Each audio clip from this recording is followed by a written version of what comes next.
Okay, this is the Krishna book. This is the book. At the end of the book, in the last chapter, Prabhupada says, in this book, we should memorize this book.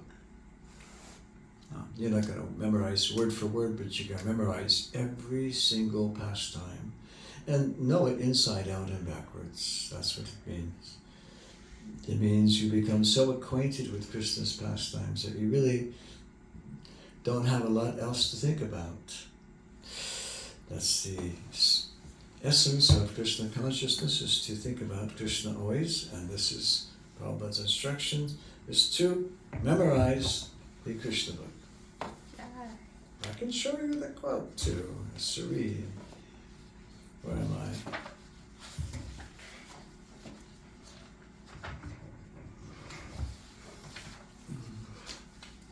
I thought I had oh, there's a marker. Okay, we are on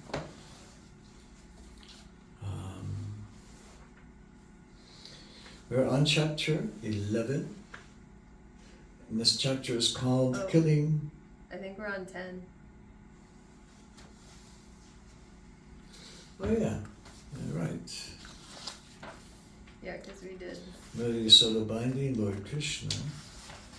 Okay, chapter 10, yeah. The Deliverance of Nalakūvara and Maṇigrīva. Maṇigrīva. These are two wealthy sons of the Treasure of Heaven. Treasure of Heaven, he's got a lot of money. He's got no scarcity of funds in his treasure house. First of all, everybody in heaven has a lot of money, but he's got stockpiles of money, gold, jewels, Kuvera. So he has these two sons, and they're spoiled. So it happens to children when they're given too much opulence. They get spoiled, and they get into nonsense, activities of nonsense. And so this is a story of two boys, the sons of Kuvera, who went astray and became intoxicated. And then they were in the bathing with these beautiful damsels. And along comes Narada Muni. And Narada Muni, when the girls saw Narada Muni, they all covered themselves and felt very embarrassed, because Narada Muni is a great sage. But the brothers didn't cover themselves. They didn't care. So Narada became offended, and he cursed them. But the curse also had a very pleasant side to it. Even though they were cursed to stand as trees for a while, they would have darshan of Krishna at the end of their penance and their punishment as being trees. So that's the story in a nutshell. The Deliverance of Nalakūvara and Maṇigrīva, by His Divine Grace, Srila Prabhupada, Krishna book. The story of the cursing of Nalakūvara and Maṇigrīva and their deliverance by Krishna under the all-blissful desire of the great sage Narada is here described. The two great demigods, Nalakūvara and Maṇigrīva, were the sons of the treasure of the demigods Kuvera, who was a very great devotee of Lord Shiva. And by the grace of Lord Shiva, Kuvera's material opulence had no limit. As a rich man's sons often become addicted to wine and women, so these two sons of Kuvera were also addicted to wine and sex. Once, these two demigods, desiring to enjoy, entered the garden of Lord Shiva in the province of Kailash on the bank of the Mandakini Ganga. And there they drank much and engaged in hearing the sweet singing of beautiful women who accompanied them in that garden of fragrant flowers. In an intoxicated condition, they both entered the water of the Ganga, which was full of lotus flowers, and there they began to enjoy the company of the young girls exactly like a male elephant enjoys the female elephants within the water. And while they were thus enjoying themselves in the water, all of a sudden, Narada, the great sage happened to pass that way. He could understand that the demigods, Nalakūvara and Maṇigrīva, were too intoxicated and could not even see that he was passing. The young girls, however, were not so intoxicated as the demigods, and they once became ashamed, being naked before the great sage Narada. They began to cover themselves with all haste. The two demigods' sons, Kuvera, were so intoxicated they could not appreciate the presence of the sage Narada, and therefore they did not cover their bodies. And on seeing the two demigods so degraded by intoxication, Narada desired their welfare, and therefore he exhibited his causeless mercy upon them by cursing them. Because the great sage was compassionate upon them, he wanted to finish their false enjoyment of intoxication and association with young girls, and wanted them to see Lord Krishna eye to eye.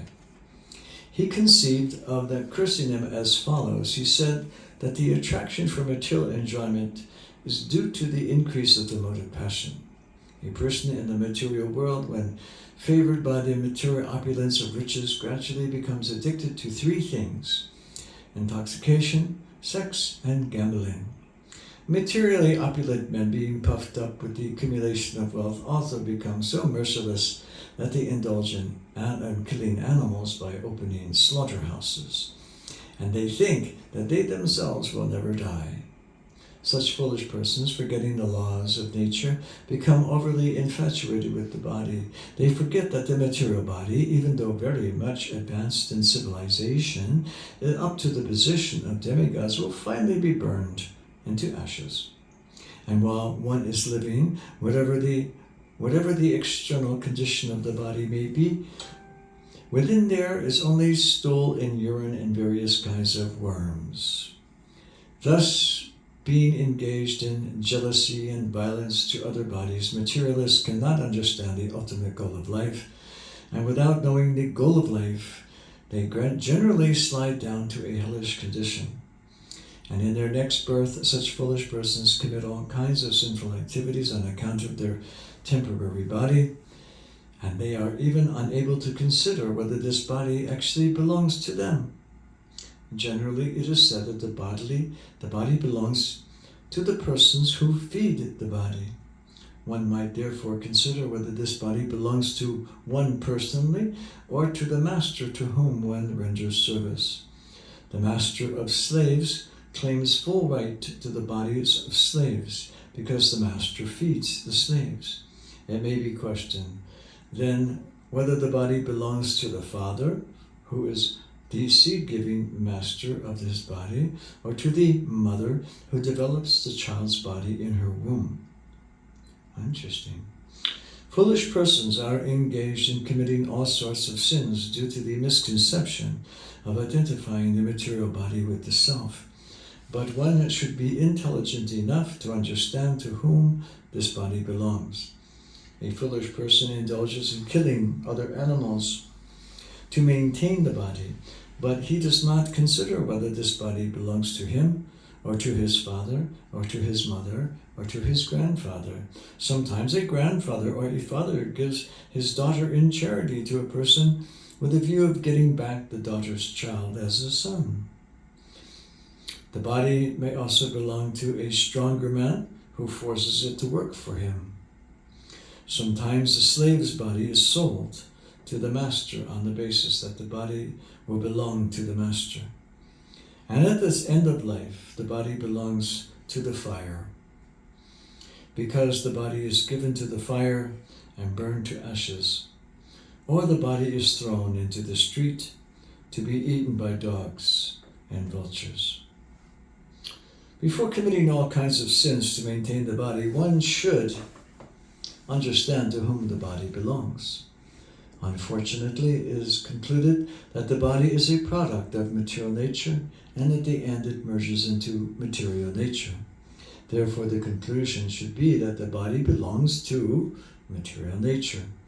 One should not wrongly think that the body belongs to him. To maintain a false position, why should one indulge in killing? Why should one kill innocent animals to maintain the body that doesn't belong to you? When a man is infatuated with the false prestige of opulence, he does not care for any moral instruction, but indulges in wine, women, and animal killing. In such circumstances, a poverty-stricken man is often better situated because a poor man thinks of himself in relation to other bodies. A poor man often does not wish to inflict injuries on other bodies because he can understand more readily that when he himself is injured, he feels pain. As such, the great sage Narada considered that because the demigods Nalakūvara and Maṇigrīva were so infatuated by false prestige, they should be put into a condition of life devoid of opulence. A person who has a pinprick in his body does not wish others to be pricked by pins. A considerate man in the life of poverty does not wish others to be also put into that condition. And generally it is seen that one who has risen from a poverty-stricken life and becomes wealthy creates a charitable institution at the end of his life so that other poverty-stricken men may be benefited. In short, a compassionate poor man may consider others' pains and pleasures with empathy. A poor man may be seldom puffed up with false pride, and he may be free from all kinds of infatuations. He may remain satisfied by whatever he gets for his maintenance by the grace of the Lord. To remain in a poverty-stricken condition is a kind of austerity. According to Vedic culture, therefore, the Brahmanas, as a matter of routine, keep themselves in a poverty-stricken condition to save themselves from false prestige of material opulence. False prestige, due to advancement of material prosperity, is a great impediment for spiritual emancipation. A poverty-stricken man cannot be unnaturally fat by eating more and more, and on account of not being able to eat more than he requires, his senses are not very turbulent. And when the senses are not very turbulent, he cannot become violent. Another advantage of poverty is that a saintly person can easily enter a poor man's house, and thus the poor man can take advantage of the saintly person's association. A very opulent man does not allow anyone to enter his house, and therefore the saintly person cannot enter. According to Vedic system, a saintly person takes the position of a mendicant, so that on the plea of begging something from the householder, he can enter any house. The householder, who has usually forgotten everything about spiritual advancement because he is busy maintaining family affairs, can be benefited by the association of saintly person. Therefore, it is a great chance for the poor man to become liberated through the association of a saint.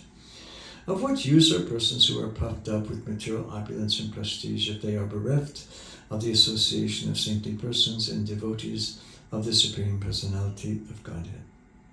The great sage Narada therefore thought that it was his duty to put these demigods into a condition where they could not be falsely proud of their material opulence and prestige. Narada was compassionate and wanted to save them from their fallen life. They were in the mode of darkness, and being therefore unable to control their senses, they were addicted to sex life. It was the duty of a saintly person like Narada to save them from their abominable condition. In animal life, the animal has no sense to understand that he is naked, but Kuvera was the treasure of the demigods, a very responsible man, and Nalakūvara and Maṇigrīva were two of his sons, and yet they became so animalistic and irresponsible that they could not understand, due to intoxication, that they were naked. To cover the lower part of the body is a principle of human civilization, and when a man or a woman forgets this principle, they become degraded. Narada therefore thought that the best punishment for them was to make them immovable living entities, or trees. Trees are, by nature's laws, immovable. Therefore trees are covered by the mode of ignorance, they cannot do any harm. The great sage Narada thought it fitting that although the brothers, by his mercy, would be punished to become trees, they would continue their memory to be able to know why they were being punished. After changing this body, a living entity generally forgets his previous life, but in special cases, by the grace of the Lord, as with Nalakūvara and Maṇigrīva, one can remember. Sage Narada therefore contemplated that these two demigods should remain for 100 years in the time of demigods in the form of trees, and after that they would be fortunate enough to see the Supreme Personality of Godhead face to face by his causeless mercy. And thus they would again be promoted to the life of demigods and great devotees of the Lord. After this, the great sage Narada returned to his abode known as Narayana Ashrama, and the two demigods turned into trees known as twin Arjuna trees. The two demigods were favored by the causeless mercy of Narada to be given a chance to grow in Nanda's courtyard and to see Lord Krishna face to face. Although the child Krishna was bound up to the wooden mortar, he began to proceed towards the growing trees in order to fulfill the prophecy of his great devotee Narada. Lord Krishna knew that Narada was his great devotee and that these trees standing before him as twin Arjuna trees were actually the sons of Kuvera. Quote, Krishna says, or he thinks, I must now fulfill the words of my great devotee Narada, he thought. Then he began to proceed through the passage between the two trees. Although he was able to pass through the passage, the large wooden mortar stuck horizontally between the trees. Taking advantage of this, Lord Krishna began to pull the rope, which is tied to the mortar. And as soon as he pulled with great strength, the two trees with all branches and limbs fell down immediately with a great sound. And out of the broken fallen trees came two great personalities, shining like blazing fire. All sides became illuminated and beautified by their presence. The two purified bodies immediately came before Lord Krishna and bowed down to offer their respects and prayers in the following words. My dear Lord Krishna, you are the original personality of Godhead, the master of all mystic powers. Learned Brahmanas know very well that this cosmic manifestation is an expansion of your potencies, which are sometimes manifest, sometimes unmanifest. You are the original provider of the life, the body and senses of all living entities. You are the eternal God, Lord Vishnu, who is all-pervading, the principal controller of everything. You are the original source of the cosmic manifestation, which is acting under the spell of the three modes of nature, goodness, passion, and ignorance. And you are living as the supersoul in all multi-forms of living entities, and you know very well what is going on within their bodies and their minds. Therefore, you are the supreme director of all activities of all living entities. But although you are in the midst of everything which is under the spell of the material modes of nature, you are not affected by such contaminated qualities. No one under the jurisdiction of the material modes can understand your transcendental qualities, which existed before the creation, and therefore you are called the Supreme Brahman, who is always glorified by his personal internal potencies. In this material world, you can be known only by your different incarnations. Although you assume different types of bodies, these bodies are not part of material creation. They are always full of transcendental potency, of unlimited opulence and strength, and beauty and fame, wisdom and renunciation. In the material existence, there is a difference between the body and the owner of the body. But because you appear in your original spiritual body, there is no such difference for you. When you appear, your uncommon activities indicate that you are the Supreme Personality of Godhead.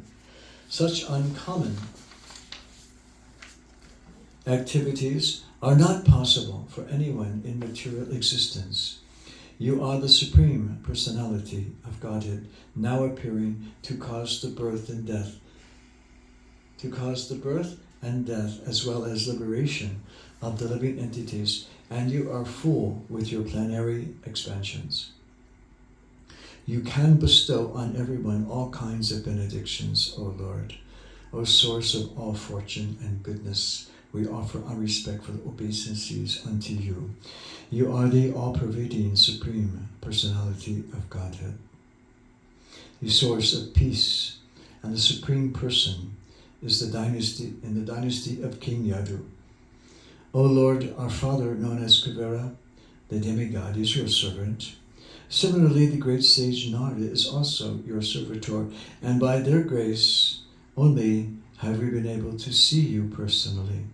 We therefore pray that we may always be engaged in your transcendental loving service by speaking only about your glories and hearing about your transcendental activities.